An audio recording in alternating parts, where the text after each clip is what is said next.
Do you dread the end of year annual planning process? Maybe it feels like there's just so much to review or too many goals to set and not enough clarity about where to start. Or perhaps you've done it in the past only to find the plan is maybe forgotten by February. Well, in today's episode of De-Stress Your Business, we're going to explore how to take the stress out of annual planning and make it a much more enjoyable and productive process for you and your team. We'll explore tips for simplifying the process, aligning your team around shared goals, and creating a plan that you'll actually use. So, if you're ready to start 2025 with a clear direction and a team that's excited to make it happen, then episode 147 is perfect for you.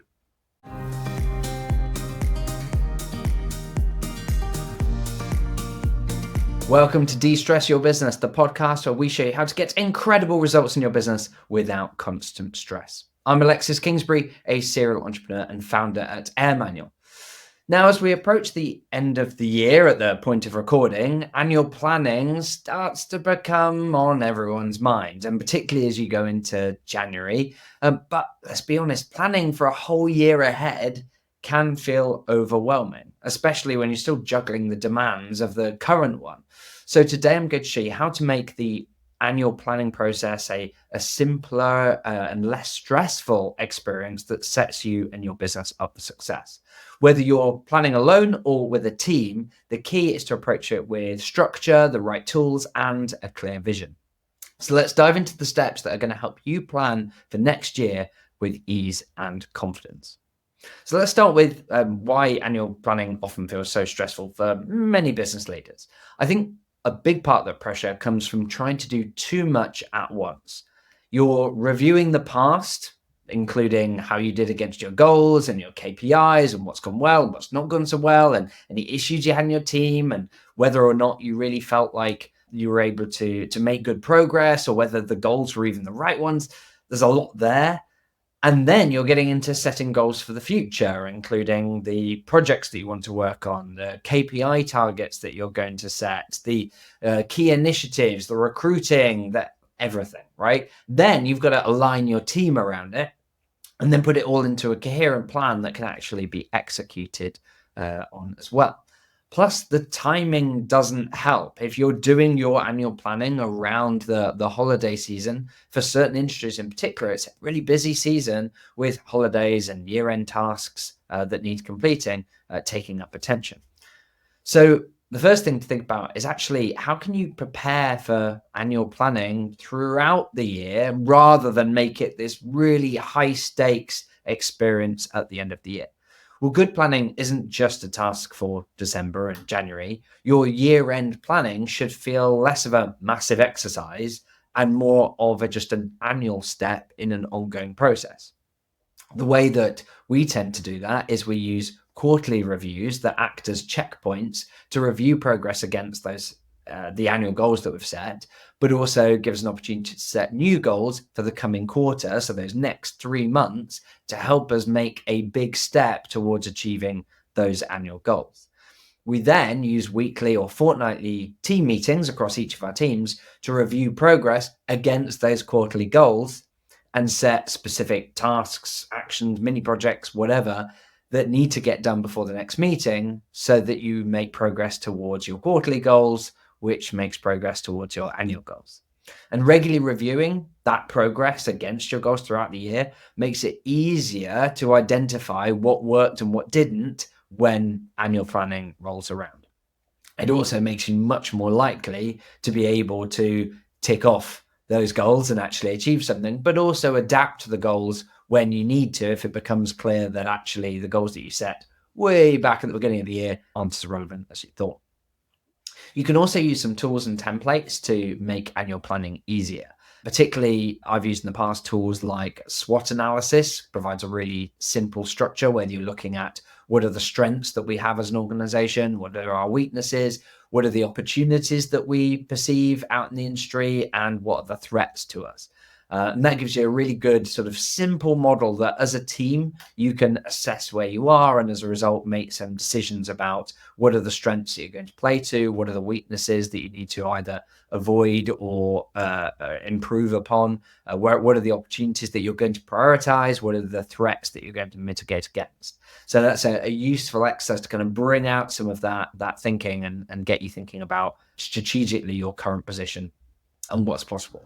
Another really good model or structure template that you can use is OKRs, or just smart goal setting, where those tools really help you to break down what you're looking to achieve. So in the example of OKRs, and there's loads on the internet about this, it's about how do you set a high level objective that matters and then a few measurable key results that stack up to make some progress or to deliver that objective. And typically those key results are phrased in the past tense, so as if you've achieved them. So rather than feeling just like a task list, it's the result that you want. Smart goals, or it's like specific, measurable, achievable, realistic, time-based, whatever, are also really good for this. Like just the important part, whatever tool, template, structure you use, is get really specific on what you want, make it measurable so that you can actually look back and tick it off or not. And that can make things a lot easier for you to set. The other thing I'd say is keep the list small. In the past, we've made the mistake of ending up with 10 plus goals or objectives or whatever. And really, you want to be looking for what's the 1 to 5 objectives. And then for each of those objectives, the 2 to 5 key results that you want to get done. And actually, we've even found that for annual planning, less detail is more helpful. So what we tend to do is our annual plans are very high level. Here's the key objectives. And it's the quarterly plans where we then take the annual objectives and say, okay, what needs to happen? Therefore, here's our objectives, here's our key results, and work to that rather than spend a load of time on the annual plans. And then you find that you've kind of got this weird thing where some of your quarterly key results end up sort of just being copies from the annual plan and so on. So often we found it useful just to have them quite high level.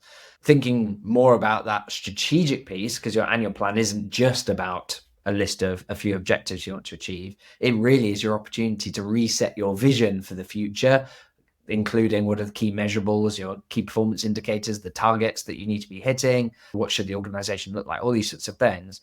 And so one thing that you can do is use some form of one-page template to help you and your team all get on one page. There's a few options. There's from the book Scaling Up by Werner Harnisch, there's the one-page strategic plan, or OPSP. There's the lean canvas. You can do a quick Google for that.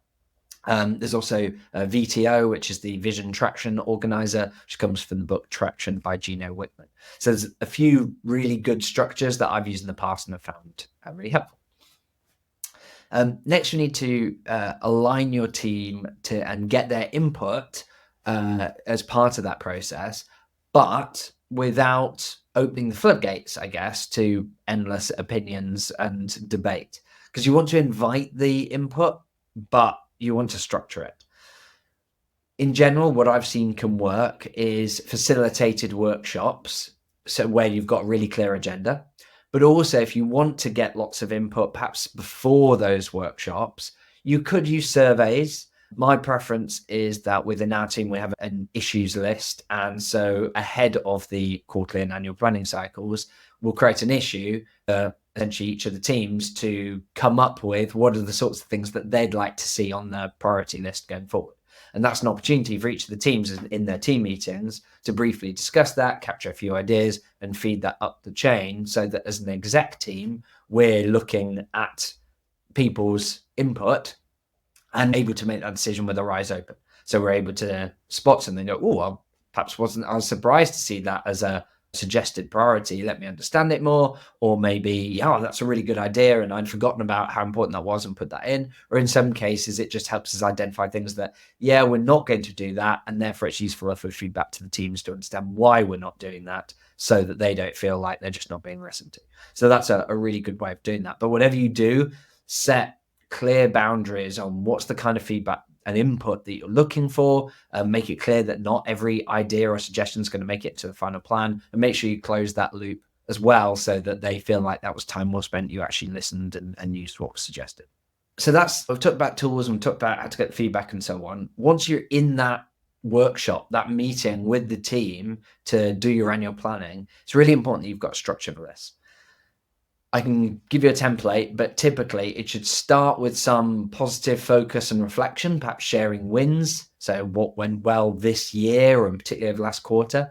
There should be some opportunity in the agenda to do a bit more of a retrospective on what didn't go so well, and indeed just a review of how did things go against your objectives, your key results, your key performance indicator targets, and so on. So you need some way in which you can see those, go and have a look at those things as a team and just capture what's gone well, what's not gone so well, so that you've got that clarity.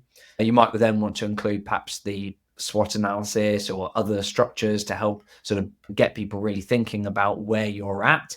And then you want to be setting out the vision. What's the longer term North Star goal that you're working towards? What are the key milestones that you're looking forward to progress towards those? And particularly, what will you look like 1 year from now is a typically good frame, but it might be 3 years from now, depending on the size of your and the speed of your organization. But breaking it down into what are the things that actually matter? What are we going to look like as an organization?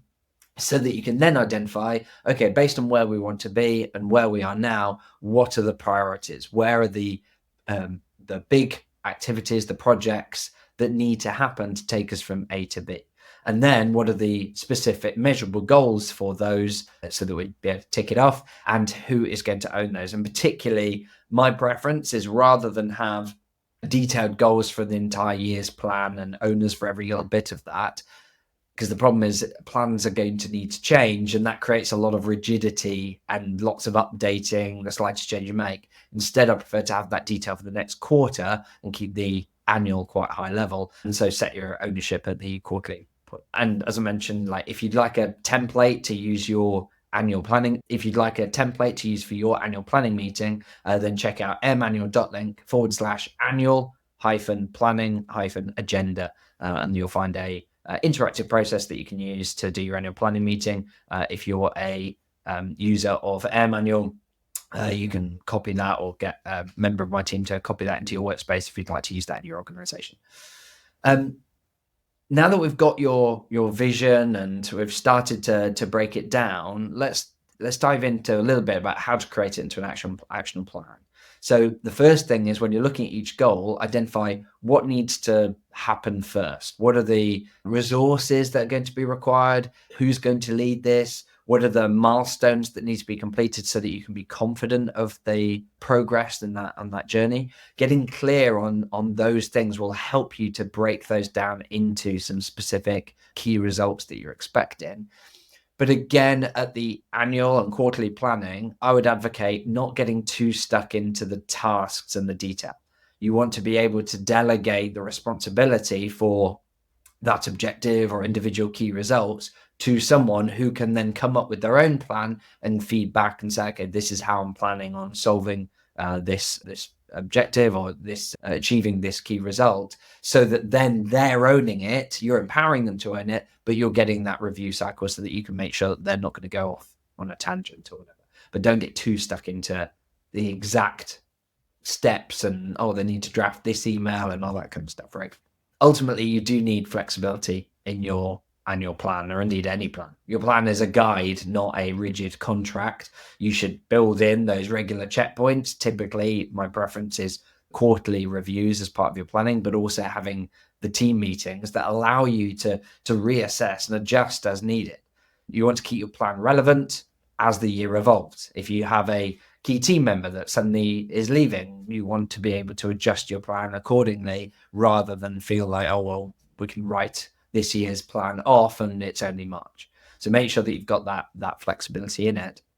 And then make sure you're communicating it. You need to communicate the plan to your team as early as you can in the year. Make sure you share it with the team in a way that inspires and engages them, ideally via some kind of all-company meeting or webinar, or recorded for those that couldn't attend live if necessary. You can do it as an email, but my preference is, if you're going to do that, do email updates for quarterly ones. Your annual one is the big opportunity for the leaders to get in front of people and really communicate why this matters, their passion and why they care, but also to express a load of gratitude for what's been achieved over the previous year and make specific thank yous to individuals and teams that have demonstrated your values and behaviors particularly well.